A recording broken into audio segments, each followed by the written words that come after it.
అమ్మ మనకి input tax credit లో అప్పట్లో మనం ఒక రూల్ 36(4) అనేది మనం ఎంటైర్ ఫుల్ కాన్సెప్ట్ అయిన తర్వాత చదువుకుందామమ్మా. ఇప్పుడు చెప్తే మీకు అర్థం కాదని ఒక పాయింట్ అప్పుడు మనం స్కిప్ చేసాం, గుర్తుందా మీకు రూల్ 36(4)? రైట్. మన వాయిస్ మీకు ఆడిబుల్ ఏనా? Yes, sir. Yes, sir. Right. Now let us discuss about this rule 34. Okay. Rule 34 అంటే ఏంటి, అసలు దాంట్లో ఉన్న కండిషన్స్ ఏంటంటే ఒకసారి చూద్దాం. ఓకేనా? So right.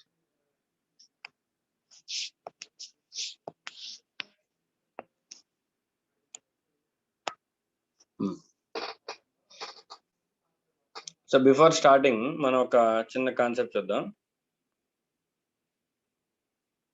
సప్లయర్, బయ్యర్ ఇద్దరున్నారు అనుకున్నాం. ఓకే. సప్లయర్ సేల్స్ చేసి ఇన్వాయిస్ రైజ్ చేశాడు. ఓకేనా? ఇన్వాయిస్ అనేది రైజ్ చేసాడు, బానే ఉంది.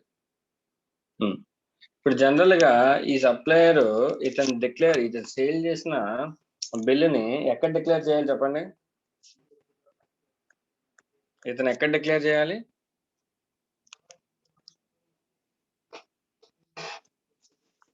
చెప్పండి అమ్మా. ఇతను ఈ అవుట్వర్డ్ సప్లైని ఏ రిటర్న్ లో డిక్లేర్ చేయాలి? GSTR 1. ఓకే, బాగానే ఉంది.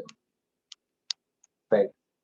మరి ఇప్పుడు బయ్యర్ కి ఇతను పర్చేజ్ చేసిన డాక్యుమెంట్ ఎక్కడ విజిబుల్ అవుతుంది? GSTR 2, sir. GSTR 2A presently, right? అవునా? Yes, sir. GSTR 1 లో డేటా ఎంటర్ చేస్తే అది వచ్చి GSTR 2A లో ఇతనికి డిస్ప్లే అవుతుంది. ఓకే. ఈ GSTR 2A లో ఏమేమి ఉంటాయి? ఒకటి ఇన్వాయిస్ నెంబరు, అలాగే taxable value, next tax amount, ఇవన్నీ ఉంటాయి. అవునా? రైట్. సో ఇలాగే సప్లయర్ అంటే ఇలాగా ప్రతి ఒక్కరి దగ్గర నుంచి కొన్న పర్చేజెస్ అన్ని కూడా వచ్చి ఎక్కడ ఉంటాయి? GSTR 2A లో ఉంటాయి. Yes or no? Yes, sir. So ఇప్పుడు buyer has to file GSTR 3B. Yes or no? GSTR 3B లో ఏముంటుంది? Outward tax minus input tax credit. Yes or no? Yes, sir. తీస్తే నెట్ లయబిలిటీ వస్తుంది. బాగానే ఉంది. ఇప్పుడు ఈ ఇన్పుట్ ట్యాక్స్ క్రెడిట్ అనే ఒక అమౌంట్ ఉంది కదా, దీన్ని ఎలా క్లెయిమ్ చేస్తాడు అంటే ఈ అమౌంట్ ఎక్కడి నుంచి తీసుకుంటాడు చెప్పండి మీరు నాకు ఒకసారి. ఎక్కడి నుంచి తీసుకుంటాడు? ఈ ITC అమౌంట్ ఉంది కదా, ఇది ఎక్కడి నుంచి తీసుకుంటాడు చెప్పండి? పర్చేజెస్ నుంచి, sir. పర్చేజెస్ నుంచి. దట్ మీన్స్ ఈ GSTR 2A లో ఉన్న అమౌంట్ ITC అవుతుంది. Yes or no? Yes, sir. అంతే కదా. ఈ ప్రీవియస్ మంత్ లో పర్చేజ్ చేసినవన్నీ కూడా ప్రతి ఒక్క సప్లయర్ కూడా GSTR 1 ఫైల్ చేస్తే అవన్నీ వచ్చి మన GSTR 2A లో డిస్ప్లే అవుతాయి. దట్ మీన్స్ పాపులేట్ అవుతాయి. దట్ మీన్స్ అవన్నీ కూడా మన పర్చేజెస్ అనే కదా అర్థం. సో బేస్డ్ ఆన్ దట్ మనం ఈ GSTR 2A లో ఉన్న క్రెడిట్ ని, ఇన్పుట్ ట్యాక్స్ ని మనం GSTR 3B లోకి పంపిస్తాం. ఓకేనా? రైట్. సో అంటే మనం పర్చేజ్ చేసినవన్నీ కూడా GSTR 2A లోకి వచ్చినాయి అనుకో, అప్పటికి మనం ఫుల్ ITC వస్తుంది. Yes or no? Yes, sir. అంతే కదా. ఒకవేళ ఏదైనా ఒక supplier if some of our suppliers failed to or not filed not filed GSTR 1, then what is the situation? అంటే మనం చాలా మంది దగ్గర నుంచి కొన్నాం కదా, సే ఫర్ సపోజ్ ఒక 100 మెంబర్స్ దగ్గర నుంచి కొంటే 90 మెంబర్స్ GSTR 1 ఫైల్ చేశారు, బట్ 10 మెంబర్స్ GSTR 1 ఫైల్ చేయలేదు. అప్పుడు can we get those 10 invoices in our GSTR 2A? మన GSTR 2A లో ఆ 10 ఇన్వాయిసెస్ కనబడతాయా మనకి? నో, అవి కనబడవు. ఎందుకంటే వీళ్ళు ఫైల్ చేయలేదు కాబట్టి that data will not get populated into GSTR 2A.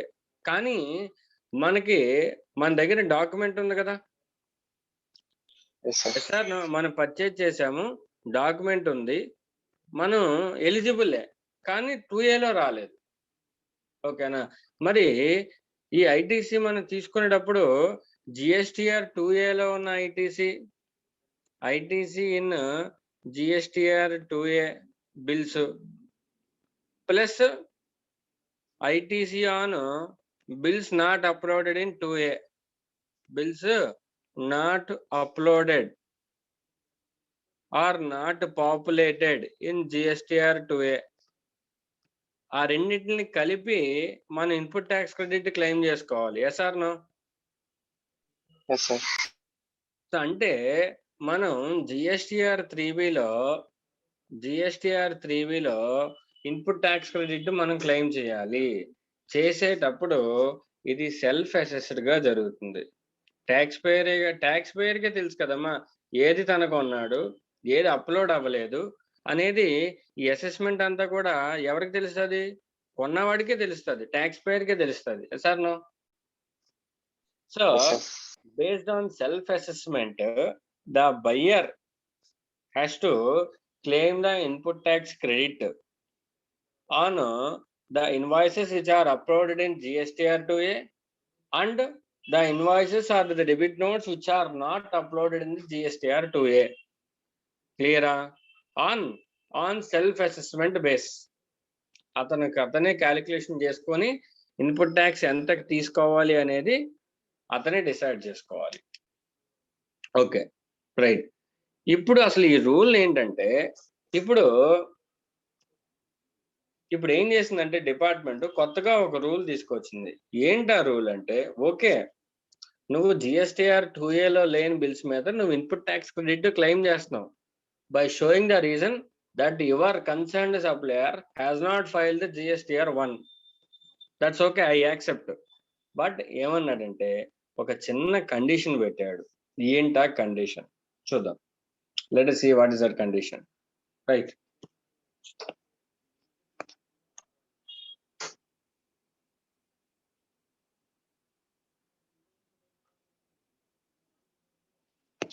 చూడండి ఏంటంటున్నాడంటే ఆ కండిషన్, నువ్వు GSTR 2Aలో ఉన్న దాని మీద ఎడిషనల్ గా ఇన్పుట్ ట్యాక్స్ క్రెడిట్ క్లెయిమ్ చేసుకో.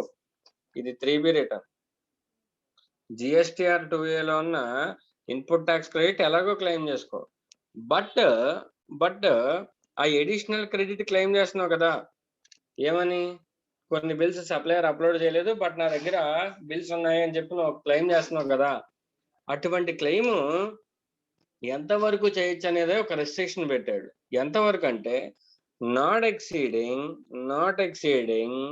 10% of the ITC available in GSTR 2A. ITC available in GSTR 2A. Not exceeding 10% of the eligible input tax credit. Not exceeding 10% of the eligible input tax credit available in GSTR 2A. అంటే GSTR 3Bలో మనం ITC claim చేస్తాం కదా. ఇప్పుడు చెప్పండి ఏమేమి ITC వస్తుంది? ITC in 2A వస్తుందా రాదా? ITC in 2A వస్తుంది. దాంతో పాటు 10% of the ITC in 2A. అక్కడికి క్యాప్ పెట్టేశాడు. అంటే అంతకు మించి తీసుకోవద్దు. నీ దగ్గర ఇంతకు మించి ఇన్పుట్ ఉన్న ఇన్వాయిసెస్ ఉండుండొచ్చు, కానీ ఇప్పుడు వద్దు. నీ 2Aలో ఎంత ఇన్పుట్ ఉందో దాని మీద కావాలంటే ఒక 10% ఎడిషనల్ గా క్లెయిమ్ చేయి ప్రొవిజనల్ క్రెడిట్ ని. That means availing of input tax credit has been capped at not exceeding 10% on the GSTR 2A input. అంటే say for example 1 lakh GSTR 2A లో ఉందనుకుందామా, 3B లో నేను ఎంత క్లెయిమ్ చేయొచ్చు చెప్పండి మీరు?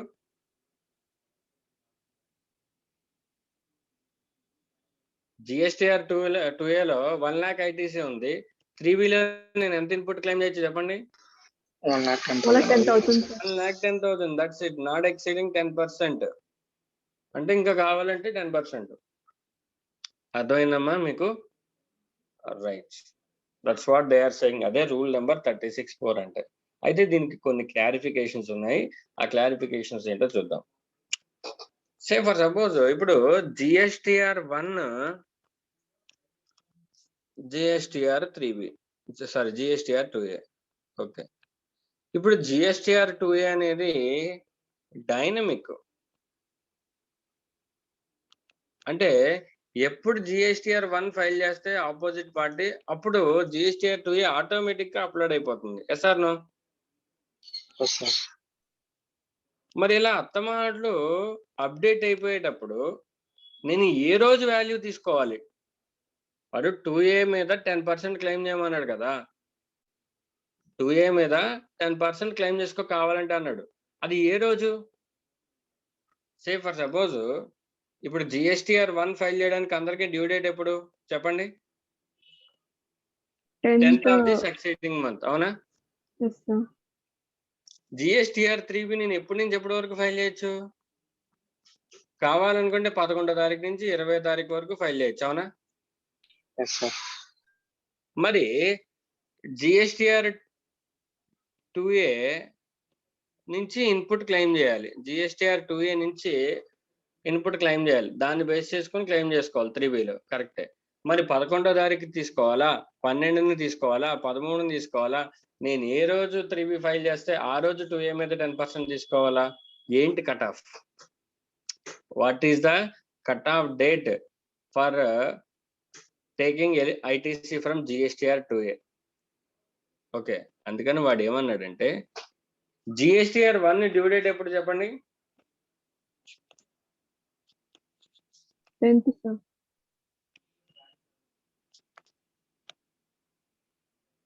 GSTR 1 డ్యూ డేట్ ఎప్పుడు చెప్పండి?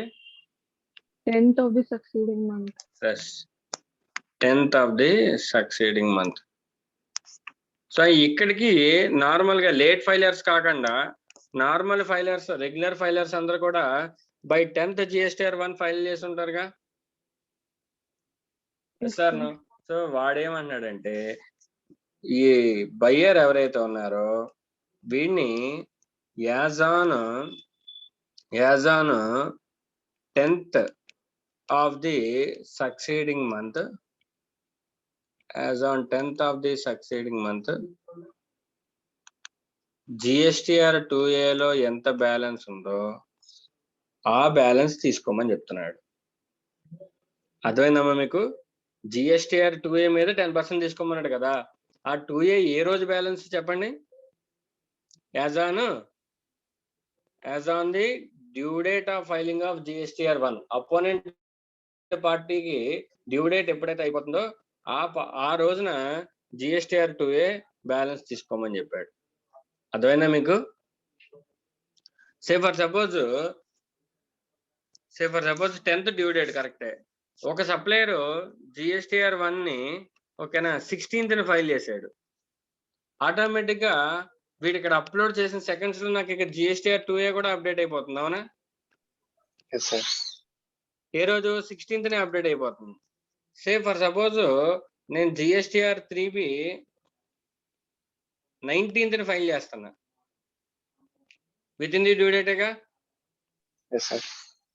తీసుకునేటప్పుడు నేను 2A బ్యాలెన్స్ కి 10% క్లెయిమ్ చేయాలి కదా. ఏ రోజు 2A తీసుకోవాలి? 10th 2A తీసుకోవాలా, లేదంటే 19th ముందు రోజు తీసుకోవాలా? ఎప్పుడు తీసుకోవాలి చెప్పండి? 10th బేస్ అంతే. అంటే నువ్వు ఏ రోజైనా ఫైల్ చేయి, ఓకేనా? 10th నీ 2A, 10th in the sense due date of GSTR 1 ఏ రోజు అయితే ఉంటుందో ఆ రోజు 2A నువ్వు తీసుకో. ఓకేనా? తీసుకొని క్లోజింగ్ బ్యాలెన్స్ తీసుకొని 10th క్లోజింగ్ బ్యాలెన్స్ తీసుకొని దానికి 10% యాడ్ చేసుకో. క్లియరా? రైట్. నెక్స్ట్, ఇందాక మీకు ఒక పదం వాడాను నేను, ఏంటంటే ఎలిజిబుల్ ఐటీసీ అనే ఒక పదం వాడాను, గుర్తుందా? 2Aలో కూడా అంతా ఇన్పుట్ క్లెయిమ్ చేయకూడదు, eligible ITC. What is the meaning of eligible input tax credit? 10వ తారీఖున ఇన్పుటే తీసుకోవాలి, కరెక్టే, కానీ ఆ 2Aలో ఉన్న ఇన్పుట్ కూడా ఎలిజిబుల్ ఇన్పుట్ తీసుకోవాలంట. What you mean by eligible credit? Total input tax credit లో నుంచి ఇన్ఎలిజిబుల్ ఇన్పుట్ ట్యాక్స్ క్రెడిట్ ని రిమూవ్ చేస్తే వచ్చేది eligible credit. Okay, what is ineligible credit then? Ineligible credit అంటే ఏంటి చెప్పండి? Blocked credits. ఎస్, 17(5) లో ఉన్న బ్లాక్డ్ క్రెడిట్స్ ని తీసేయాలి. Next, the input tax credit which were utilized for making of outward supply of exempted goods తీసేయాలి. Non taxable goods to that extent proportion ఏదైతే ఉందో తీసేయాలి. అలాగే నాన్ బిజినెస్ పర్పస్ తీసేయాలి. చదువుకున్నాగా మనం రూల్ నెంబర్ 42, 43 చదివేమా. 17(5) ఇవన్నీ కూడా ఏంటి? ఇన్ఎలిజిబుల్ క్రెడిట్ ని తీసుకోకూడదని చెప్పే ప్రొవిజన్సేగా. Right, that's what they are saying. అంటే టోటల్ ఇన్పుట్ ట్యాక్స్ క్రెడిట్ లో ఇన్ఎలిజిబుల్ ఇన్పుట్ తీసేస్తే, అయ్యో ఇన్ఎలిజిబుల్ ఇన్పుట్ కూడా మనకి ఎక్కడ కనబడతాయమ్మా? 2Aలో కనబడతాయిగా. సార్ సే ఫర్ సపోజ్ నేను మా ఇంట్లో ఒక వాషింగ్ మిషన్ కొనుక్కున్నాను అనుకున్నాం. షాప్ వాడు ఏమన్నాడంటే, నాకు ఒక బిజినెస్ ఉంది, దానికి GST ఉంది. షాప్ వాడు ఏమన్నాడంటే, సార్ మీరు GST బిల్ నెంబర్ ఇవ్వండి, మీకు వాషింగ్ మిషన్ GST మీద కొడతాను అన్నాడు. నాకు అంటే నేను కొన్నట్టు కాకుండా నా బిజినెస్ కొన్నట్టు ఇచ్చాడు. అది నా 2Aలోకి వస్తుందా రాదా చెప్పండి? వస్తుంది, కానీ అది ఎలిజిబులా? అది నాకు తెలుసు, అది ఎలిజిబుల్ కాదు. నా సాఫ్ట్వేర్ కంపెనీ అనుకున్నా, సర్వీస్ ప్రొవైడర్ని, నేను వాషింగ్ మిషన్ కొనుక్కున్నానని వచ్చింది. అసలు దానికే దీనికి ఏమైనా సంబంధం ఉందమ్మా? లేదు. And hence it is an ineligible credit. నాకు 2Aలోకి వస్తుంది, కానీ నేను సెల్ఫ్ అసెస్మెంట్ చేసి ఏది బిజినెస్ పర్పస్, ఏది నాన్ బిజినెస్ పర్పస్ అనేది నాకు తెలుసు. అప్పుడు నేనే సెల్ఫ్ అసెస్మెంట్ గా డివైడ్ చేసి ఇన్ఎలిజిబుల్ క్రెడిట్ ని తీసేసి ఎలిజిబుల్ క్రెడిట్ ఎంతో డిసైడ్ చేసుకోవాలి. అంటే ఫార్ములా ఏంటంటే total ITC in GSTR 2A minus ineligible credit. Total అది ఇది ఏ రోజు? As on due date of GSTR 1, అంతేనా? As on due date of GSTR 1, total ITC in GSTR 2A minus ineligible input tax credit, we get eligible input tax credit. On that, ఎలాగో eligible credit ని 100% claim చేస్తాను. దాంతో పాటు ఇంకెంత 10% additional గా claim చేసుకుంటాను, అంతేనా? ఈ అడిషనల్ కూడా ఎప్పుడు, అదే నాకేం రైట్ కాదు, ఎప్పుడు క్లెయిమ్ చేసుకుంటానంటే bills not uploaded by the supplier. ఆ సిచ్యువేషన్ లో మాత్రమే అడిషనల్ ఇన్పుట్ క్లెయిమ్ చేసుకుంటాను. ఒకవేళ బిల్స్ అన్ని కూడా వచ్చేసినాయి అనుకో నాకు 2Aలో, నేను అడిషనల్ ఇన్పుట్ క్లెయిమ్ చేసుకోవచ్చా? No, that's not the point. Right. Next, మనకి ఇక్కడ ఇలస్ట్రేషన్ ఇచ్చాడు, అది కొన్ని ఎగ్జాంపుల్స్ ఇచ్చాడు, అవి ఏంటో చూద్దాం. ఓకేనా?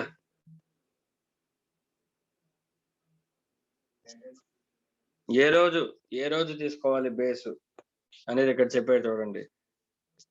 As on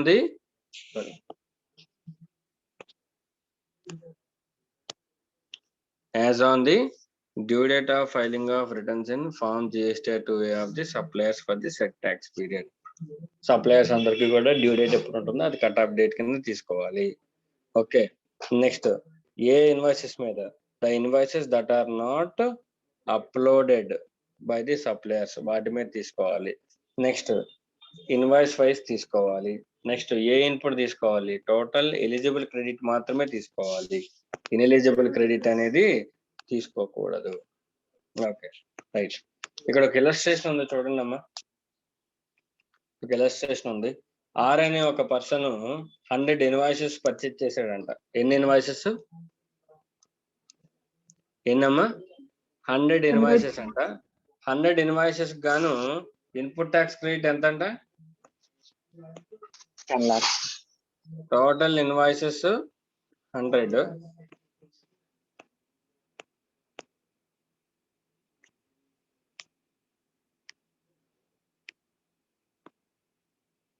total invoices 100. Okay, ITC ఎంత? 10 lakhs. ఆ 100 ఇన్వాయిసెస్ కి related input tax credit 10 lakhs ఉంది. ఓకే నెక్స్ట్ అయితే కేసు 1 చూడండి.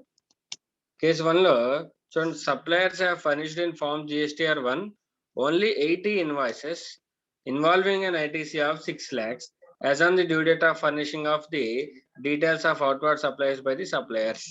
GSTR 1 డ్యూ డేట్ అయ్యేసరికి ఎన్ని ఇన్వాయిసెస్ వచ్చినాయి అంటమ్మా? 80 వచ్చింది సార్. ఓన్లీ 80 ఇన్వాయిసెస్ వచ్చాయి. నెక్స్ట్ ఇన్పుట్ ఎంత వచ్చింది? 80 ఇన్వాయిసెస్ నిమిత్తం GSTR 2 లో ఎంత ఇన్పుట్ వచ్చింది? 6 lakhs సార్. 6 lakhs వచ్చింది.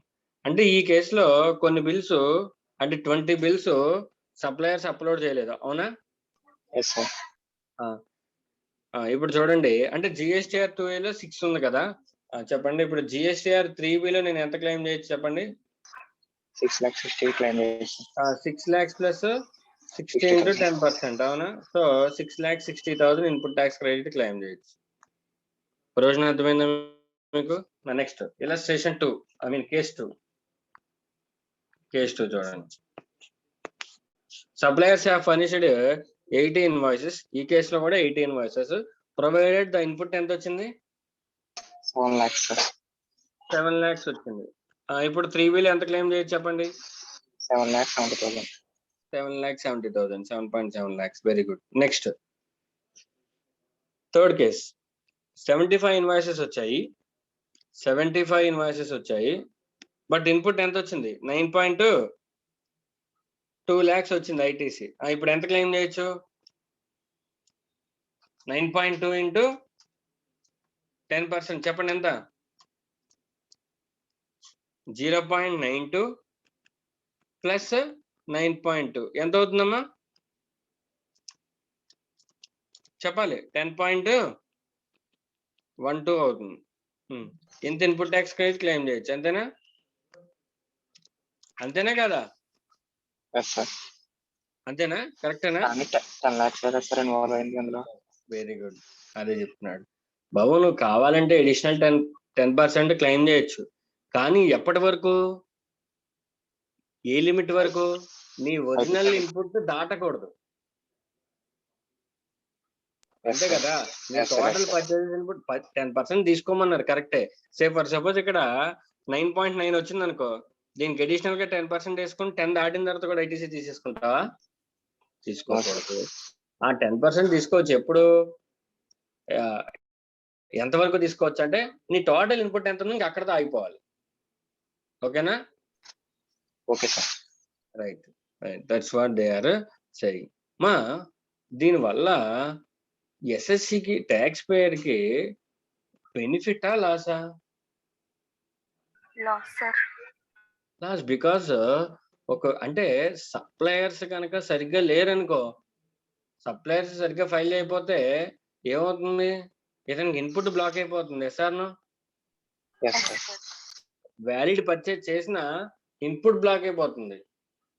అప్పుడు తద్వారా ఏం చేయాల్సి వస్తుంది? లయబిలిటీ ఎలా డిశ్చార్జ్ చేయాలి? క్యాష్ లెడ్జర్ ద్వారా లయబిలిటీ డిశ్చార్జ్ చేయాలి. అంటే నేను అటు సప్లయర్ కి ట్యాక్స్ కట్టి బిల్లు ఏదైనా స్టాక్ కొనుక్కునేటప్పుడు ట్యాక్స్ వాల్యూతో పాటు కలిపి కట్టి, అది కాకుండా మళ్ళీ నేను గవర్నమెంట్ కి ట్యాక్స్ డిశ్చార్జ్ చేసేటప్పుడు క్యాష్ లయబిలిటీలో డిశ్చార్జ్ చేయాలి. ఇదంతా ఎవరి వల్ల వచ్చింది? Suppliers GSTR 1 within the time limit లోపు ఫైల్ చేయకపోవడం వల్ల వచ్చింది, అంతేనా? Yes sir. అంటే ఇప్పుడు పర్చేజ్ చేసిన వాడు ఇమ్మీడియట్ గా ఏం చేస్తాడు, సప్లయర్ ని ఫైల్ చేయి జిఎస్టిఆర్ 1 ఫైల్ చేసేవా లేదని అర్థమాట్లు ఫోన్ చేసి ఎంక్వైరీ చేసుకుంటాడు. దట్ మీన్స్ అంటే సింపుల్ గా ఒక విషయం చెప్పాలంటే రిటర్న్స్ సరిగ్గా ఫైల్ చేయని వాళ్ళ దగ్గర పర్చేజ్ చేయడం కూడా మానేస్తారు. Yes sir no?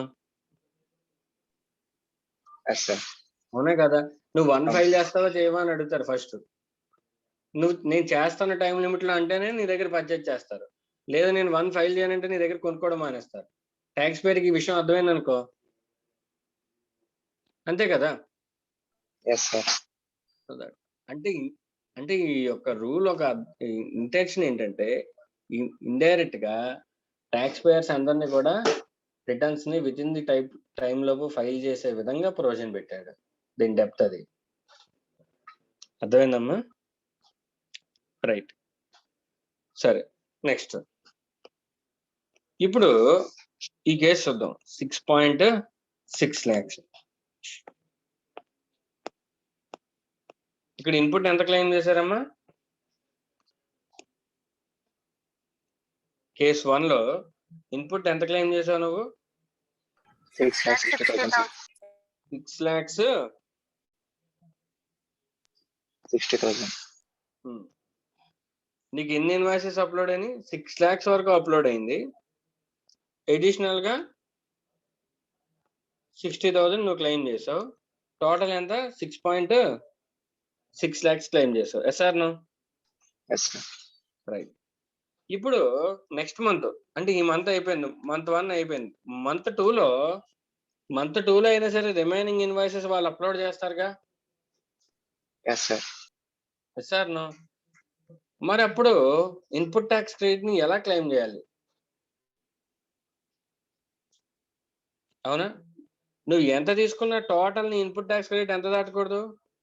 10 lakhs దాటకూడదు, అంతేనా? Yes sir. Right. Say for suppose ఇప్పుడు ఇక్కడ 6 lakhs అప్లోడ్ చేశారు, నెక్స్ట్ మంత్ లో ఇంకో 1 lakh అప్లోడ్ చేశారు అనుకుందాం. నువ్వు ఎంత తీసుకుంటావు దీని మీద మళ్ళీ అడిషనల్ గా? 10K తీసుకుంటావు. 1.1.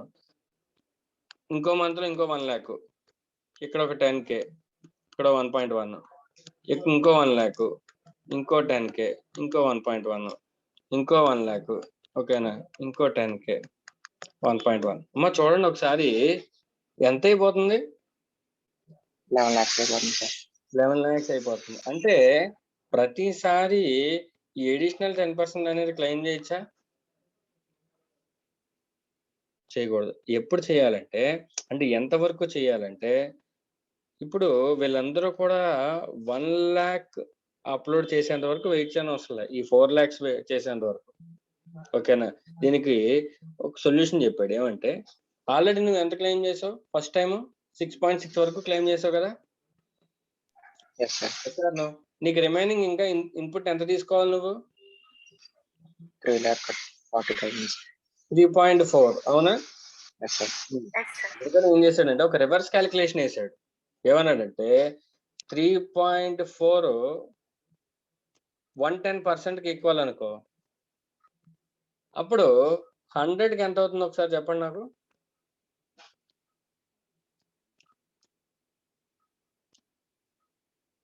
ఎంతమ్మా? 3.09, అంతేనా? రివర్స్ క్యాలిక్యులేషన్ 3.4 110% కి ఈక్వల్. అంటే ఎడిషనల్ నార్మల్ రెండు కలిపితే 110. ఈ 3.4 110% కి ఈక్వల్ అయితే దెన్ 100% కి ఎంత అవుతుంది? Yes sir. 3,90,000. అంటే నీకు ఇక్కడ ఈ ఇన్వాయిస్ అప్లోడింగ్ ఉన్నారు కదా, వీళ్ళు 4 లక్షల వరకు అప్లోడ్ చేయని అవసరం లే. ఎంత వరకు అప్లోడ్ చేస్తే నీకు 10 lakhs తీసుకోవచ్చు? 3,09,000 అంటే ఆల్రెడీ ఫస్ట్ 6 lakhs అప్లోడ్ చేసినప్పుడు 6.6 తీసుకున్నావు, ఇంకా రిమైనింగ్ 3.4 తీసుకోవాలంటే నీకు ఇక్కడ అప్లోడింగ్ వాల్యూ ఎంత రావాలి? 3.09 సరిపోతుంది.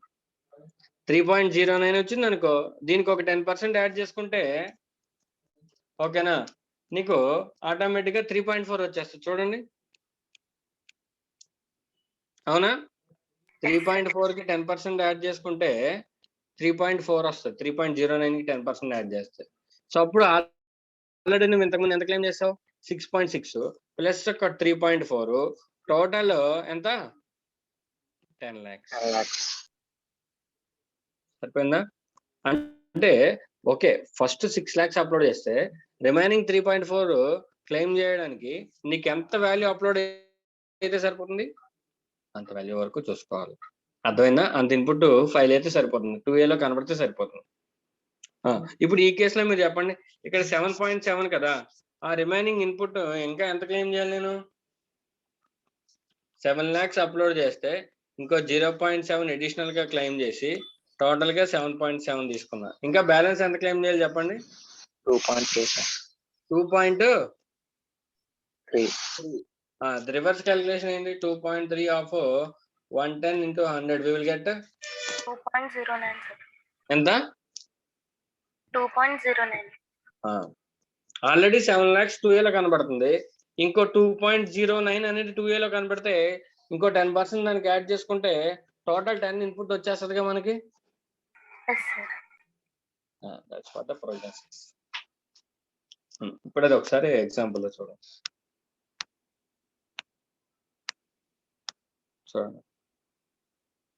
కేస్ 1 నెక్స్ట్ పేజ్ లో కేస్ 1 లో చూడండి. R may avail the balance ITC of 3.4 lakhs in case suppliers upload the details of some of the invoices for the tax period involving an ITC of 3.9 lakhs. 09 lakhs. That's it. Remaining 3.4 claim చేయాలంటే ఎంత value మనకి 2Aలో వచ్చుంటే సరిపోతుంది? 3.09. అంతేనా? ఓకేనా? Right. Case 2 2.3 lakhs ఇంకా claim చేసుకోవాలి additional గా. సో 2.3 lakhs మనం ఇన్పుట్ క్లెయిమ్ చేయాలంటే 2Aలోకి ఎంత వస్తే సరిపోద్ది? 2.09 lakhs. That's it. Simple. అది అర్థమైందమ్మా? రూల్ 36(4) అర్థమైందా మీకు? Yes sir. ఇదంతా మీకు first ITC chapter first page లో ఇదంతా చెప్తే మీకు అర్థమవుద్దా? అసలు మీకు ఈ కన్ఫర్మ్ క్రెడిట్ అంటే ఏంటి, అన్కన్ఫర్మ్ క్రెడిట్ అంటే ఏంటి, ప్రొవిజనల్ క్లెయిమింగ్ అంటే ఏంటి, ఇదంతా మీకు అప్పటికి తెలియదు. ఓకేనా? అందుకని ఈ టాపిక్ అక్కడ ఆపేసి లాస్ట్ లో చెప్పాను. ఇప్పుడు మీకు ఫుల్ ఫ్లెజ్ గా అర్థం అవుతుంది ఇదంతా. ఓకేనా? రైట్.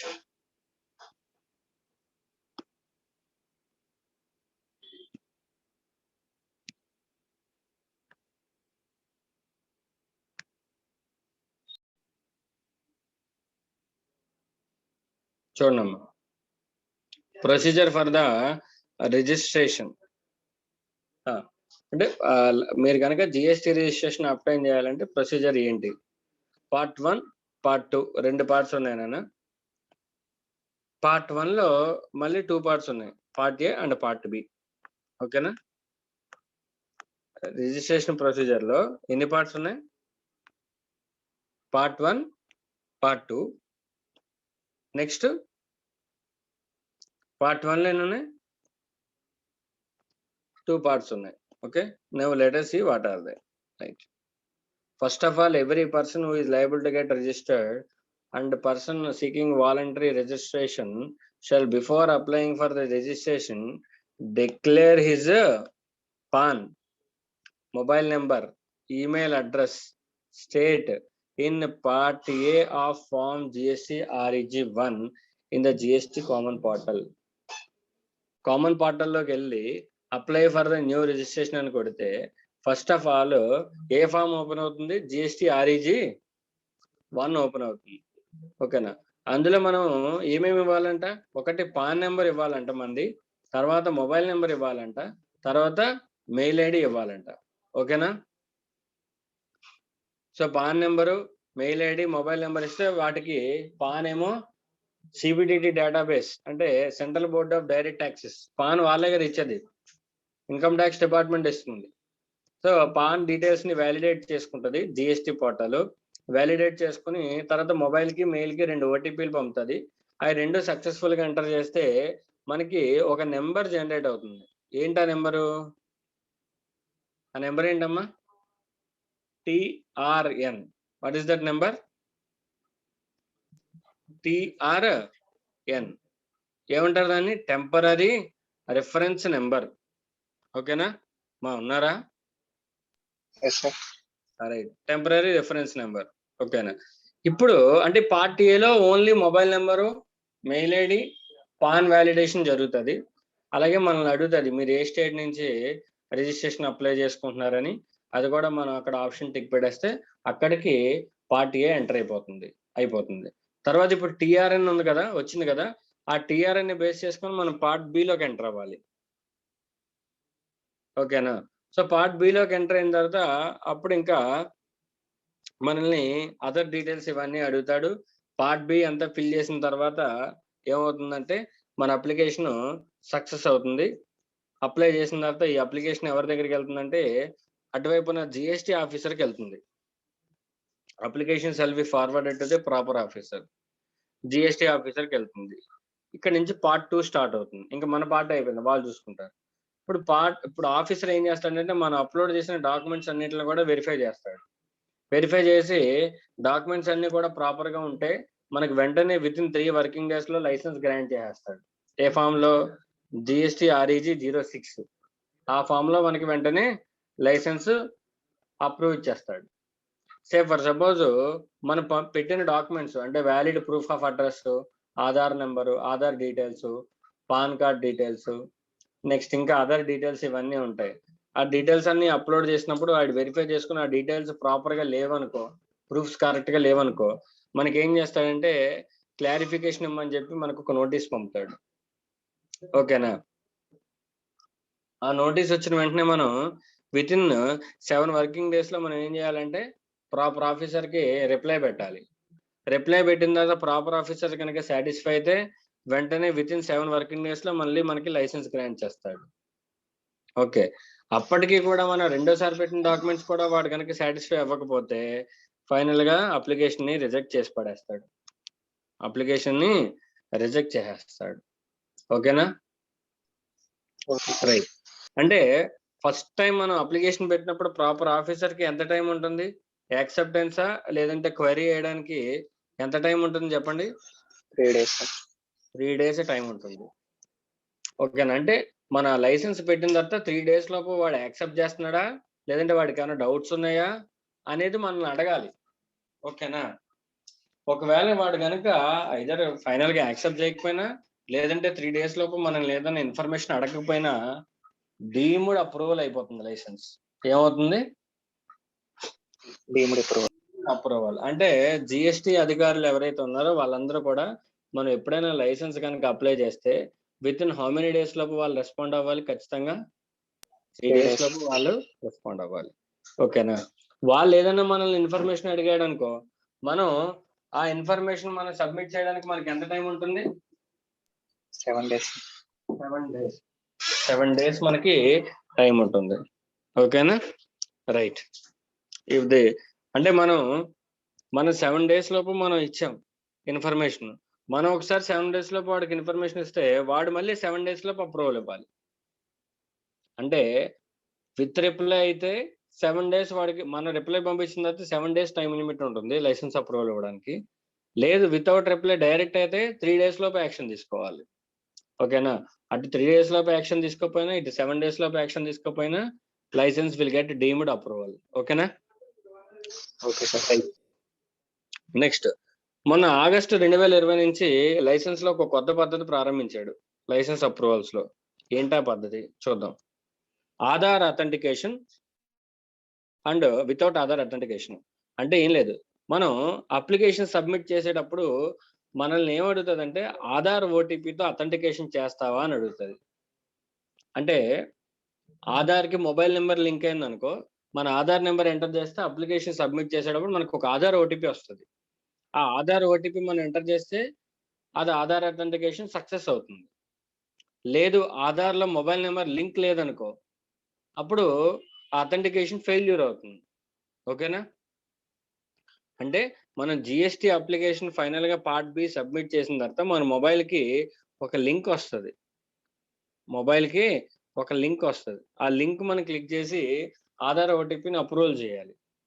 చెయ్యకపోతే అంటే చేస్తే ఇంకేం ప్రాబ్లం లేదు, 3 days లోపు లైసెన్స్ వచ్చేస్తుంది, నో ప్రాబ్లం. కానీ ఆధార్కి మొబైల్కి లింక్ లేదనుకో, అప్పుడు ఏమవుతుందంటే మన అప్లికేషన్ సబ్మిట్ అయిన తర్వాత వాళ్ళు ఫిజికల్ వెరిఫికేషన్కి వస్తారు. డిపార్ట్మెంట్ వాళ్ళు ఫిజికల్ వెరిఫికేషన్కి వస్తారు. ఎన్ని డేస్ లోపు? 21 days లోపు.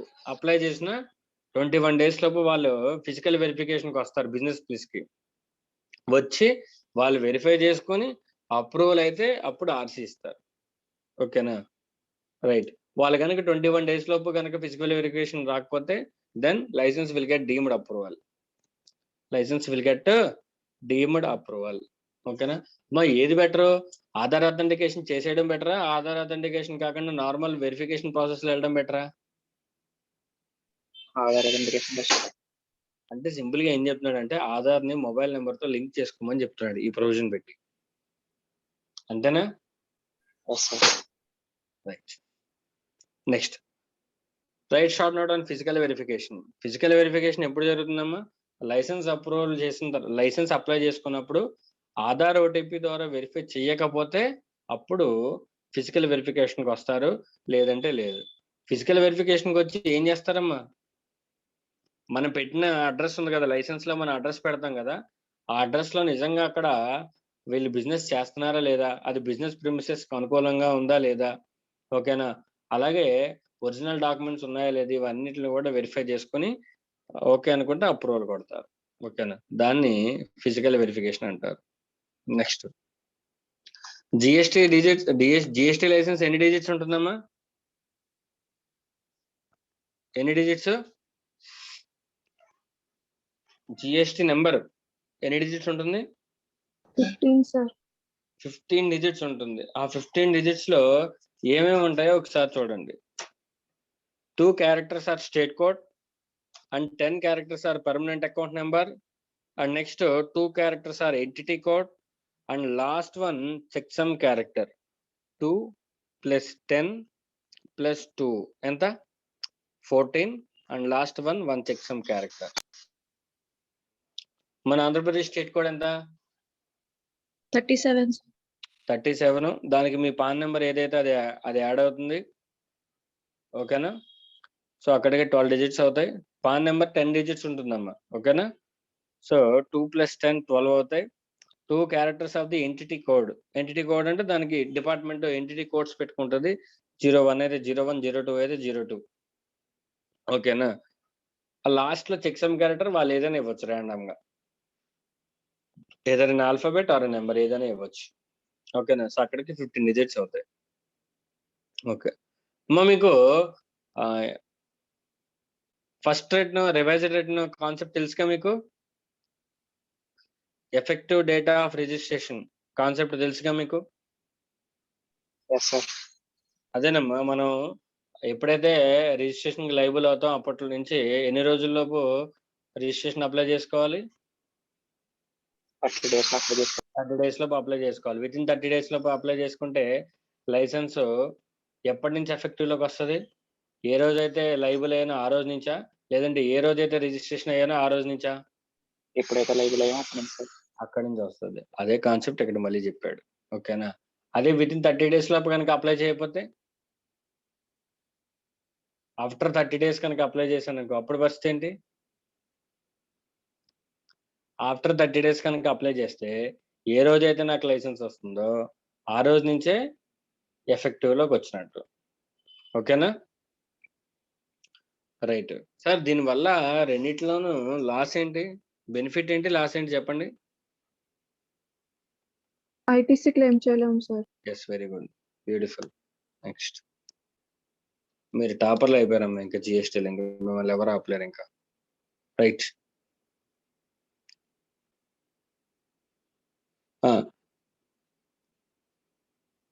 మనకి లైసెన్స్ 3 days కానీ 7 days లో కానీ ఇచ్చేస్తారని చెప్పుకున్నాం కదా. నెక్స్ట్ లైసెన్స్ లో అంటే మనకి లైసెన్స్ ఇచ్చేటప్పుడు మన లైసెన్స్ మీద గవర్నమెంట్ సైన్ చేయాలి కదా. గవర్నమెంట్ అయితే గవర్నమెంట్ తరపున ఎవరైనా ఒక ఆఫీసర్ సంతకం పెట్టాలి కదా. Yes sir no. ఆ సంతకం అనేది డిజిటల్ సిగ్నేచర్. సైన్ ఎలా ఉంటుందమ్మా? డిజిటల్ సిగ్నేచర్ ఉంటుంది. క్లియరా? నెక్స్ట్, లైసెన్స్ వచ్చిన తర్వాత మనం జిఎస్టి పోర్టల్లోకి వెళ్ళి మన బ్యాంక్ అకౌంట్ పర్టికులర్ సబ్మిట్ చేయాలి. ఎప్పుడమ్మా? లైసెన్స్ వచ్చాక, లైసెన్స్ అప్లై చేసేటప్పుడా? వచ్చిన తర్వాత సార్. లైసెన్స్ వచ్చేసిన తర్వాత మనం జిఎస్టి పోర్టల్లోకి వెళ్ళి మన లాగిన్ యూజర్ ఐడి పాస్వర్డ్ మనకు మెయిల్ పెడతాడు. దాన్ని బేస్ చేసుకొని మనం లాగిన్ అయిన తర్వాత పోర్టల్లోకి వెళ్ళిన తర్వాత లైసెన్స్ వచ్చిన 45 days లోపు, ఎన్ని డేస్? 45 days లో. లైసెన్స్ వచ్చిన 45 days లోపు కానీ, లేదంటే ఫస్ట్ రిటర్న్ ఫైల్ చేసే రోజు కానీ, విచ్ ఎవర్ ఈజ్ ఎర్లియర్, ఏ రోజు ముందు వస్తే ఆ రోజు మనం ఏం చేయాలంటే మన బ్యాంక్ అకౌంట్ పర్టికులర్స్ ఫర్నిష్ చేయాలి. ఒకవేళ చేయకపోతే, చేయమన్నాడమ్మా, నేను చేయలేదు, ఓకేనా, మరి చేయకపోతే కాన్సిక్వెన్స్ ఏంటి? ఏమంటున్నాడంటే నీ లైసెన్స్ మళ్ళీ క్యాన్సిల్ చేసేస్తారు. ఓకేనా? లైసెన్స్ వచ్చిన ఎన్ని డేస్ లోపు బ్యాంక్ అకౌంట్ డీటెయిల్స్ అప్లోడ్ చేయాలి? 45 days లో కానీ 45 days or filing date of filing of first return whichever is earlier. అప్పటిలోపు బ్యాంక్ డీటెయిల్స్ ఫర్నిష్ చేయాలి. ఎందుకు ఈ ప్రొవిజన్ పెట్టాడు? in order to promote the business persons to get bank account. Bank account తీసుకోండి, bank account ద్వారా transactions చేయమని చెప్పడానికి, అది మ్యాండేట్ చేయడానికి, బ్యాంకింగ్ ట్రాన్సాక్షన్స్ అలవాటు చేయడానికి బ్యాంక్ అకౌంట్ ని మ్యాండేటరీ చేశాడు. అర్థమైందా మీకు? రైట్, ఓకేనా? నెక్స్ట్, ఇంకేమన్నా ప్రొవిజన్స్ చూద్దాం. Next, suo motu registration. Sir, suo motu registration అంటే ఏంటి సార్? మనం చాలాసార్లు చెప్పుకున్నాం, గుర్తుందా సార్? ఒకవేళ నేను దొంగతనంగా ట్యాక్సిబుల్ లైబిలిటీ అయినా సరే, అంటే నాకు ట్యాక్స్ రిజిస్ట్రేషన్ తీసుకునేంత టర్న్ ఓవర్ ఉన్నా సరే, కావాలని నేను ట్యాక్స్ కట్టాలేమో అని చెప్పి రిజిస్ట్రేషన్ తీసుకోకుండా దొంగచోటగా అమ్మేస్తున్నాను అనుకో, అలా అమ్మొచ్చా? అమ్మకూడదా? అమ్మకూడదు. కానీ అలా అమ్మే వ్యక్తులు ఉంటారా? ఉంటారు. మరి అటువంటప్పుడు డిపార్ట్మెంట్ ఇన్స్పెక్షన్స్ లో కనుక దొరికితే వాళ్ళ చేత ట్యాక్స్ కట్టించాలంటే ఫస్ట్ ఆఫ్ ఆల్ వాళ్ళకి సుమోటో రిజిస్ట్రేషన్ ఇవ్వాలా వద్దా?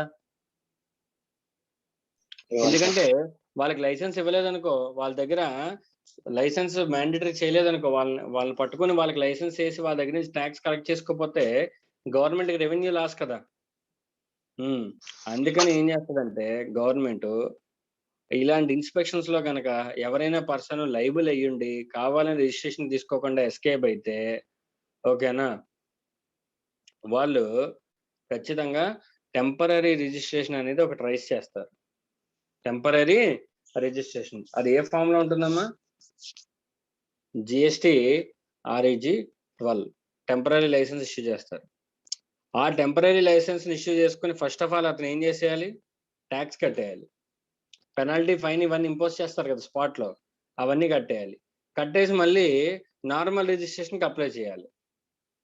వాళ్ళకి అప్పుడు ఇచ్చిన స్పాట్ లో, అంటే ఇన్స్పెక్షన్ చేసినప్పుడు స్పాట్ లో వాళ్ళకి ఏమి ఇచ్చారు? టెంపరరీ రిజిస్ట్రేషన్ ఇచ్చారు. దాన్ని బేస్ చేసుకుని, ఆర్డర్ ని బేస్ చేసుకుని మళ్ళీ అతను ఏం చేయాలమ్మా? జిఎస్టి పోర్టల్లోకి వచ్చి మళ్ళీ ఆ లైసెన్స్ ని బేస్ చేసుకుని నార్మల్ లైసెన్స్ కి అప్లై చేసుకోవాలి. ఓకేనా? With in how many days? With in 90 days. With in how many days? With in 90 days. Temporary registration ఇచ్చిన 90 days లోపు మళ్ళీ అతను పోర్టల్లోకి వచ్చి అప్లోడ్ చేసుకోవాలన్నమాట. ఓకేనా?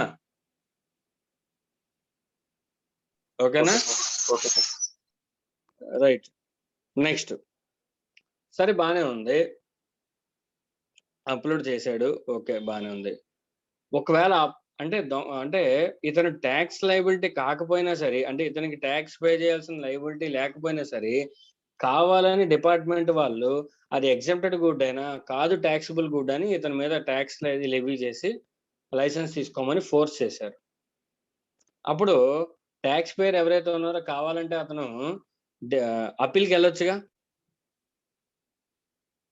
Yes sir. సార్ నాది ఎగ్జెంప్టెడ్ గుడ్ అమ్మా, అందుకని నేను లైసెన్స్ తీసుకోలేదని చెప్పాను డిపార్ట్మెంట్ కి. వాళ్ళు వినలేదు. వాళ్ళు ఏమన్నారంటే లేదు లేదు నీది ట్యాక్సిబుల్ గుడే, నువ్వు ఖచ్చితంగా లైసెన్స్ తీసుకోవాలంటారు. నేనంటాను కాదు నాది ఎగ్జామ్టెడ్ గుడ్, నేను రిజిస్ట్రేషన్ తీసుకోవాల్సిన అవసరం లేదు, కంప్లీట్ ఎగ్జామ్టెడ్ గుడ్కి రిజిస్ట్రేషన్ అవసరం లేదు కదా అని నేను అంటాను. సరే వాళ్ళు ఏం చేశారంటే అదన్నీ నువ్వు తర్వాత చూసుకో, ఇప్పుడైతే నువ్వు అర్జెంట్గా టెంపరీ రిజిస్ట్రేషన్ ఇచ్చేస్తున్నానని చెప్పి వాడు ఇచ్చి వెళ్ళిపోయాడు. ఇప్పుడు నేను దాన్ని కోర్టుకి వేసుకోవచ్చు కదా, అప్పీల్కి వేసుకోవచ్చు కదా. Yes sir. నేను ఇప్పుడు ఏం చేశానంటే అప్పీల్కి వెళ్ళాను. నేను ఏం చేశానంటే టెంపరీ రిజిస్ట్రేషన్ ఇచ్చారు కదా, ఆ ఇచ్చిన దాన్ని తీసుకొని వీళ్ళు టెంపరీ రిజిస్ట్రేషన్ నాకు ఇష్యూ చేశారు సార్ అని చెప్పి అది పట్టుకుని నేను అప్పీల్కి వెళ్ళాను. నేను అప్పీల్కి వెళ్తే అప్పీల్ అంటే కోర్టు ఏం చేసిందంటే ఫైనల్ గా నాకు కోర్టు లేదు నువ్వు ట్యాక్సిబులే, కమోడిటీ ట్యాక్సిబులే అని చెప్పి కోర్టు నాకు ఎగనిస్ట్ గా తీర్పిచ్చింది. కోర్టు నాకు ఫేవరబుల్ గా తీర్పిచ్చింది అనుకో, వెంటనే ఆ టెంపరీ లైసెన్స్ క్యాన్సిల్ అయిపోతుంది. కోర్టు నాకు ఎగనిస్ట్ గా తీర్పిచ్చింది అంటే నేను ఇప్పుడు లైసెన్స్ మళ్ళీ తీసుకోవాలనే అర్థం. సో అలా అయితే అప్పీల్ ద్వారా వెళ్తే అప్పీల్ ఎప్పుడైతే డిస్మిస్ అవుతుందో అక్కడి నుంచి 30 days లోపు అప్లై చేయాలి. అప్పీల్కి వెళ్ళకుండా డైరెక్ట్ గా నువ్వు అగ్రీ అయిపోయి వెంటనే లైసెన్స్ తీసుకోవడానికి యాక్సెప్ట్ చేస్తే 30 days లోపు అప్లై చేయాలి. ఓకేనా? రైట్. ఓకేనా? ఎప్పటి నుంచి వస్తుంది సార్ లైసెన్స్? ఎప్పటి నుంచి ఎఫెక్టివ్ లోకి వస్తుందంటే ఏ రోజు అయితే టెంపరీ రిజిస్ట్రేషన్ ఇచ్చారో ఆ రోజు నుంచే లైసెన్స్ అనేది ఎఫెక్టివ్ లోకి వస్తుంది. Next, explain the manner of display of registration certificate and GSTN. అమ్మ, మనకి లైసెన్స్ వచ్చిన తర్వాత ఖచ్చితంగా ప్రతి ప్లేస్ ఆఫ్ బిజినెస్ దగ్గర కూడా GSTN నెంబర్ ని ఇండికేట్ చేయాలి. GSTN నెంబర్ ని ఇండికేట్ చేయాలి. ఓకేనా? నెక్స్ట్, GSTలో ఉన్న ప్రతి ఫామ్ ని కూడా మనం లాస్ట్ కి ఫైల్ చేసేటప్పుడు EVC ద్వారా కానీ లేదంటే డిజిటల్ సిగ్నేచర్ ద్వారా కానీ ఫైల్ చేస్తారని చెప్పాను, గుర్తుందా మీకు? రిటర్న్ ఫైల్ చేయాలంటే ఖచ్చితంగా either we should use the digital signature or an EVC. ఓకేనా? అది ఎవరిదై ఉండాలి? సే ఫర్ సపోజ్ ఇప్పుడు నాది కంపెనీ అమ్మా, కంపెనీలో చాలా మంది డైరెక్టర్స్ ఉన్నారు, మెంబర్స్ ఉన్నారు. ఎవరి DSN ఉపయోగించాలి, who is the person eligible for signing అనేది ముందు మనం డిటర్మైన్ చేయాలిగా. అది ఎవరు ఏంటి, ఏ కేసులో ఎవరు ఏంటి అనేది ఇక్కడ చెప్తున్నాడు చూడండి. ఒకవేళ రిజిస్టర్డ్ పర్సన్ కనుక ఇండివిజువల్ అయితే ఎవరు ఫైల్ చేయొచ్చు? ఎవరైనా ఫైల్ చేయొచ్చు. ఎవరు? ఇండివిజువల్ ఫైల్ చేయొచ్చు. ఒకవేళ అదే ఇండివిజువల్ ఇండియాలో లేకపోతే అతను ఎవరికైనా ఆథరైజేషన్ ఇస్తే అతను ఫైల్ చేయొచ్చు. ఒకవేళ అదే పర్సన్ కనుక మెంటల్లీ ఇన్కాపాసిటెడ్ పర్సన్ అయితే అతని గార్డెన్ ఫైల్ చేయొచ్చు, ఎవరైనా ఫైల్ చేయొచ్చు. ఓకేనా? అదే ఒకవేళ ట్యాక్స్ పేయర్ HUF అనుకో, కర్త ఫైల్ చేయొచ్చు. ఒకవేళ కర్త ఆబ్సెంట్ అయితే ఎనీ అడల్ట్ మెంబర్ ఫైల్ చేయొచ్చు. ఓకేనా? నెక్స్ట్, ఇన్ కేస్ కంపెనీ అయితే CEO ఫైల్ చేయొచ్చు GST రిటర్న్స్. ఒకవేళ CEO లేకపోతే అతను ఎవరిని ఆథరైజ్ చేస్తే అతను ఫైల్ చేయొచ్చు. నెక్స్ట్, గవర్నమెంట్ డిపార్ట్మెంట్ అనుకో, గవర్నమెంట్ కూడా GST రిటర్న్స్ ఫైల్ చేయాలి కదా. TCS ఫైలర్స్, TDS ఫైలర్స్ వీళ్ళందరూ ఉన్నారు కదా. ఏ ఆఫీసర్కి అయితే అథారిటీ ఇస్తారో అతను ఫైల్ చేయాలి. నెక్స్ట్, ఫర్మ్, పార్ట్నర్షిప్ ఫర్మ్ అయితే ఎవరు? Any partner can file GST return but except minor partner. ఓకేనా? Next, AOP, any authorised person or any member. Trust, any trustee or any authorised signatory. వాళ్ళందరూ కనుక ఎవరికైనా authorisation ఇస్తే అతను file చేయొచ్చు. ఓకేనా? Right. And any other person by some person competent to act on this behalf. ఎవరికైతే knowledge ఉంటుందో, ఎవరైతే కాంపిటెంట్ అవుతారో వాళ్ళు ఫైల్ చేయొచ్చు. ఓకేనా? రైట్. నెక్స్ట్, లాస్ట్ పాయింట్, మనకి డిపార్ట్మెంట్ నుంచి ఏ నోటీస్ వచ్చినా, ఏ ఫైల్ వచ్చినా, ఓకేనా, ఏ ఆర్డర్ వచ్చినా దాంట్లో ఖచ్చితంగా సిగ్నేచర్ ఉండాలి. అయితే ఈ రోజుల్లో సిగ్నేచర్ పేపర్ సిగ్నేచర్ కాదు, డిజిటల్ సిగ్నేచరే. సో అవతల పక్క ఆఫీసర్స్ అందరూ కూడా వాళ్ళు ఏ నోటీస్ పంపినా దాన్ని డిజిటల్ గా సైన్ చేసి మన లాగిన్ లో డంప్ చేస్తారు. మన లాగిన్ లో చెక్ చేసుకుంటూ ఉండాలి ఎప్పటికప్పుడు మనకి ఏమైనా నోటీసెస్ వచ్చేయలేదని. ఇంతకు ముందులాగా నోటీసెస్ అనేవి ఇంటికి రావడం లేదు, ఇప్పుడు పోస్టల్లో రావు. నోటీస్ ఏమైనా ఉంటే డైరెక్ట్ గా మనకి మన లాగిన్ లోకి వస్తాయి, జిఎస్టీ లాగిన్ లోకి. అన్ని ఎలక్ట్రానిక్ నోటీసెస్. ఓకేనా, right. Next casual taxable person, non resident taxable person differences. ఇవన్నీ ఆల్రెడీ మనం చదువుకున్నాం. సిటిపి అంటే ఏంటి, ఎన్ఆర్టీపీ అంటే ఏంటి, ఆల్రెడీ మనం చదువుకున్నాం. సిటిపికి ఏంటంటే ఇండియాలోనే ఉంటాడు, కాకపోతే ఫిక్స్డ్ ప్లేస్ ఆఫ్ బిజినెస్ ఉండదు, రెసిడెన్స్ ఇండియాలోనే ఉంటుంది. సిటిపికి రెసిడెన్స్ ఇండియాలోనే ఉంటుంది, కాకపోతే ఫిక్స్డ్ ప్లేస్ ఆఫ్ బిజినెస్ ఉండదు. ఎన్ఆర్టీపీకి రెసిడెన్స్ ఉండదు, అలాగే బిజినెస్ ప్లేస్ కూడా ఉండదు. డిఫరెన్స్ అర్థమైందమ్మా మీకు? నెక్స్ట్ ఇతనికి పాన్ నెంబర్ ఉంటుంది, బికాస్ సిటిపి ఇండియన్ నేషనలే, పాన్ నెంబర్ ఉంటుంది. ఇతను ఇండియన్ నేషనల్ కాదుగా, నాన్ రెసిడెంట్ కదా, పాన్ నెంబర్ ఉండదు. ఓకేనా. నెక్స్ట్ ఇతను లైసెన్స్ ఎందులో అప్లై చేసుకోవాలి? జిఎస్టీ ఆర్ఈజీ 1 లో అప్లై చేసుకోవాలి. ఇతను జిఎస్టీ ఆర్ఈజీ 9 లో అప్లై చేసుకోవాలి, ఫామ్ డిఫరెంట్. ఓకేనా. Next returns.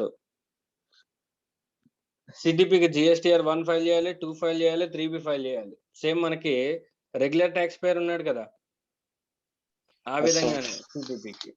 కానీ ఎన్ఆర్టీపీకి జిఎస్టీఆర్ 5 అప్లికేబుల్ అవుతుంది. సిటిపికి అంత ఇన్పుట్ వస్తుంది.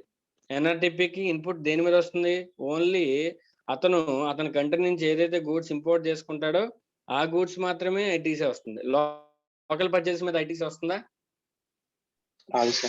దీని గురించి ఆల్రెడీ మనం ఒకసారి క్లారిఫై చేసుకున్నాం. Right, this is the difference about CTP and NRTP. Next CTP ఎన్ఆర్టీపీలు ఖచ్చితంగా ఏం చేయాలని చెప్పానమ్మా? ముందే అడ్వాన్స్ గా ట్యాక్స్ డిపాజిట్ చేయాలని చెప్పాను, గుర్తుందా?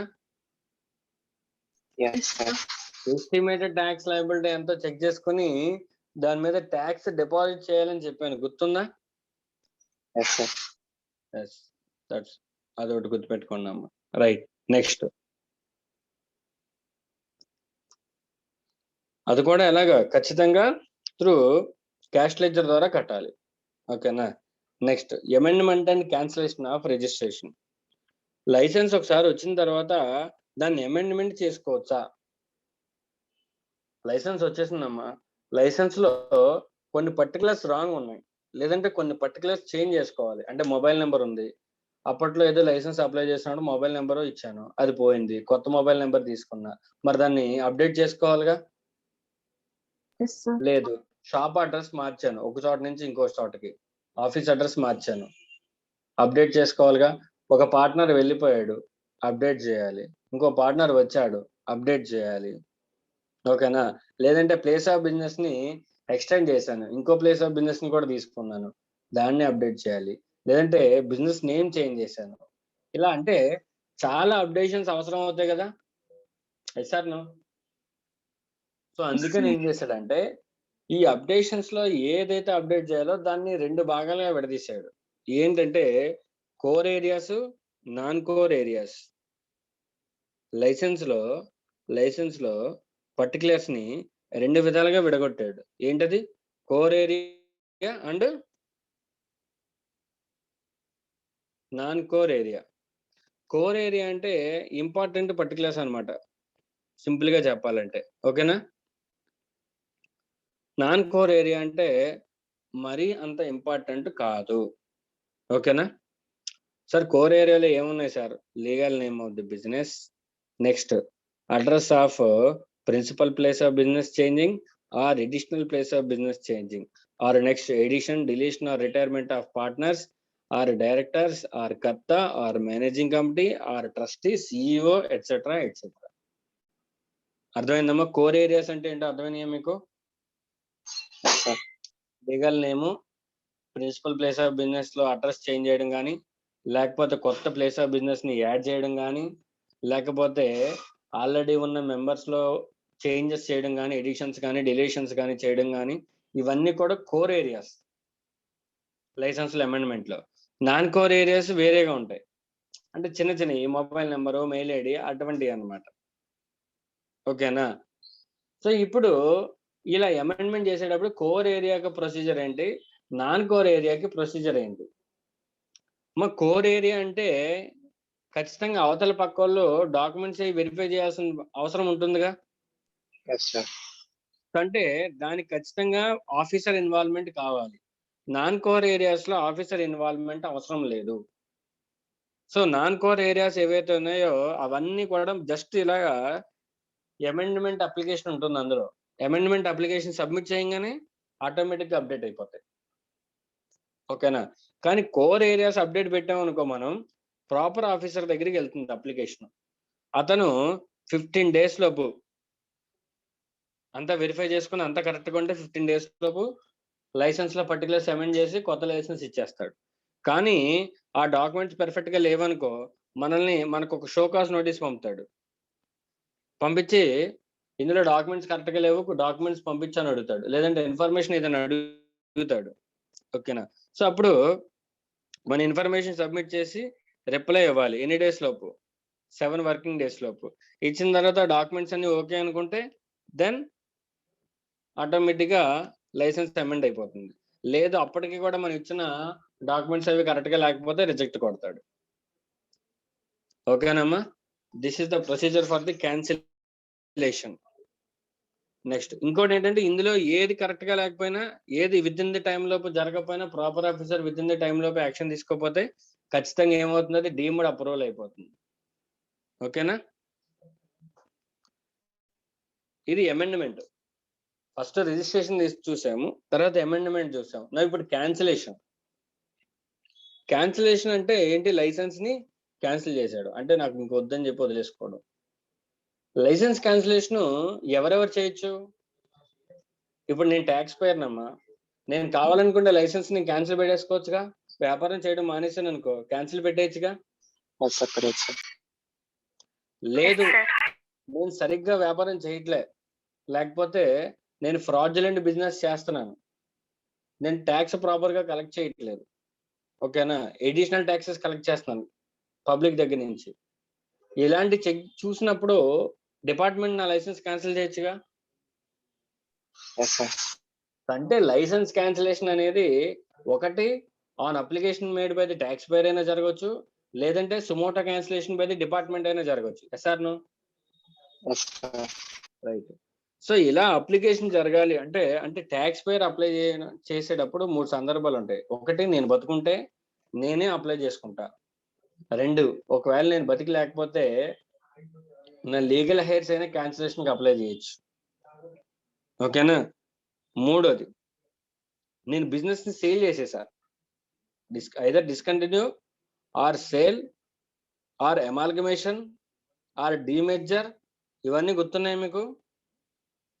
Yes, sir. సో ఈ కండిషన్స్ లో ఒక పార్టీ ఎగ్జాస్ట్ అయిపోయి కొత్త పార్టీ అరేజ్ అవుతుందిగా. సో ఇటువంటి అన్నిటిలోనూ కూడా ఏదైతే పార్టీ ఎగ్జిస్ట్ అయిపోతుందో దానికి లైసెన్స్ అవసరం లేదు. సో అప్పుడు క్యాన్సిలేషన్ కి అప్లై చేయొచ్చు. ఓకేనా? రైట్. డిపార్ట్మెంట్ ఎప్పుడు క్యాన్సిల్ చేయొచ్చు? మరి మనం అంటే ఈ సందర్భాల్లో క్యాన్సిల్ చేస్తాము, మరి డిపార్ట్మెంట్ ఎప్పుడు చేయొచ్చు అనేది చెప్పాడు చూడండి. First point,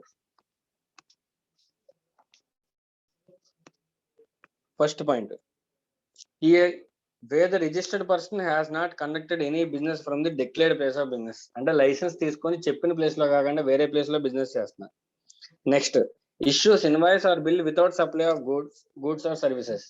goods services actual గా సప్లై చేయకుండానే బిల్ రేస్ చేసేస్తున్నా. ఓకేనా? Next, violates the provisions of rule 10A furnishing of bank account details. ఇందాక చెప్పానుగా మీకు, లైసెన్స్ తీసుకున్న వెంటనే బ్యాంక్ అకౌంట్ పర్టికులర్స్ అప్డేట్ చేయాలేమో, చేయకపోతే లైసెన్స్ క్యాన్సిల్ అయిపోద్ది అని చెప్పానుగా. Yes, sir. ఆ ప్రొవిజన్ ఇక్కడ పెట్టాడు. Next, violates the provisions of section 171. అమ్మా ఇది ఆల్రెడీ మీకు చెప్పా, యాంటీ ప్రాఫిటీరింగ్ క్లాస్ గుర్తుందా? ట్యాక్స్ రేట్ కనుక తగ్గితే ఖచ్చితంగా ప్రైజెస్ ని తగ్గించి ఆ బెనిఫిట్ ని కస్టమర్ కి పాస్ ఆన్ చేయాలని చెప్పాను, గుర్తుందా? Yes, sir. అదే anti profiteering class section 171. Okay. Next ఇంకోటి ఏంటి, కాంపోజిట్ డీలర్ కంటిన్యూస్ గా 3 consecutive tax period return file చేయకపోతే అప్పుడు లైసెన్స్ క్యాన్సిల్ అయిపోతుంది. 3 quarters రిటర్న్ ఫైల్ చేయలేదు అనుకో, licence will get cancelled. 6 months continuous గా రెగ్యులర్ డీలర్ రిటర్న్ ఫైల్ చేయకపోతే అప్పుడు లైసెన్స్ క్యాన్సిల్ అయిపోతుంది. లేదు లైసెన్స్ తీసుకుని 6 months అయినా సరే బిజినెస్ కమెన్స్ చేయకపోతే అప్పుడు కూడా క్యాన్సిల్ చేయొచ్చు. ఓకేనా? లేకపోతే లైసెన్స్ తీసుకున్నప్పుడు ఫ్రాడ్ డీటెయిల్స్ ఇచ్చి తీసుకుంటే లైసెన్స్ అది తర్వాత డిపార్ట్మెంట్ కి తెలిస్తే అప్పుడు కూడా క్యాన్సిల్ చేయొచ్చు. ఓకేనమ్మా? These are the situations where our licence will get cancelled. ఓకేనా? క్యాన్సిల్ చేసేటప్పుడు డైరెక్ట్ గా డిపార్ట్మెంట్ క్యాన్సిల్ చేసేయచ్చా, లేదంటే మనకి ఏమైనా ఆపర్చునిటీ ఇవ్వాలా? మాట్లాడే ఒక ఆపర్చునిటీ మనకంటూ ఒక నోటీస్ పంపించాలా వద్దా? పంపించాలి సార్. పంపించాలి, ఎందుకంటే ఒక ఆపర్చునిటీ ఆఫ్ బీయింగ్ హర్డ్ ఇవ్వాలి కదా. అందుకని department before cancellation of our licence they should give an opportunity for us to speak before them. ఓకేనా? రైట్. నెక్స్ట్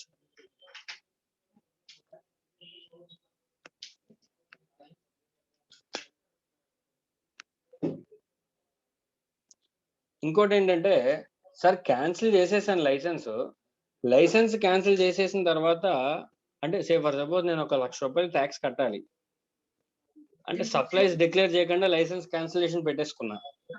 తర్వాత నేను సప్లైస్ మిస్ చేశానని వాళ్ళకి అర్థమైంది. ఓకేనా? అప్పుడు లైసెన్స్ క్యాన్సిల్ అయిపోయింది. ఈ లోపు లైసెన్స్ క్యాన్సిల్ అయిపోయిన తర్వాత తెలిసింది వాళ్ళకి నేను సప్లైస్ కొన్ని చేశాను అని. లైసెన్స్ క్యాన్సిల్ అయిపోయింది కాబట్టి నా దగ్గర నుంచి ట్యాక్స్ కలెక్ట్ చేయకుండా ఉండగలరా, లేదంటే దానికి సంబంధం లేకుండా నా దగ్గర ట్యాక్స్ కలెక్ట్ చేయొచ్చా వాళ్ళు?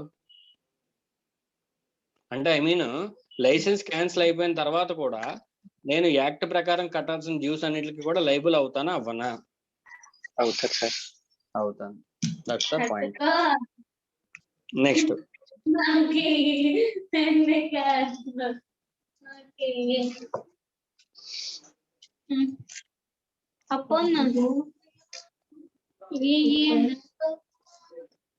మా ఎవరది?